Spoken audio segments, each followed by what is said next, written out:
ക്രൂശിൽ അവൻ യാഗമായി. അവന്റെ മരണത്തോടനുബന്ധിച്ച് നമ്മുടെ പാപങ്ങളെ അവൻ ചുമലിൽ വഹിച്ചു. ഇപ്പോൾ നമ്മുടെ പാപങ്ങളെ മാറ്റി ഒരു വിശുദ്ധിയ അനുഭവത്തിലേക്ക് അവൻ നമ്മളെ മാറ്റി.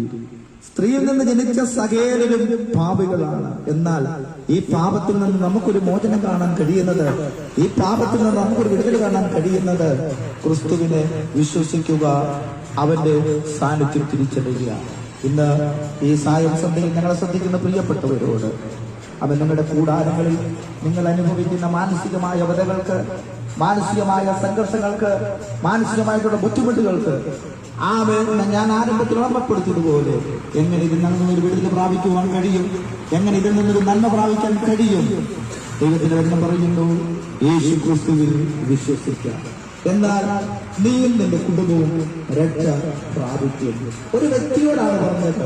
എന്നാൽ ആ വ്യക്തിയോട് പറയുമ്പോൾ, ആ വ്യക്തി വിശ്വസിക്കുമ്പോൾ, പ്രിയ സഹോദര, നീ യേശു ക്രിസ്തുവിനെ വിശ്വസിക്കുമ്പോൾ അവൻ നിനക്ക് മാത്രമല്ല രക്ഷ, നിന്റെ കൂട്ടായി തന്ന ദാസയ്ക്ക് അത് രക്ഷയായിട്ട് മാറുകയാണ്.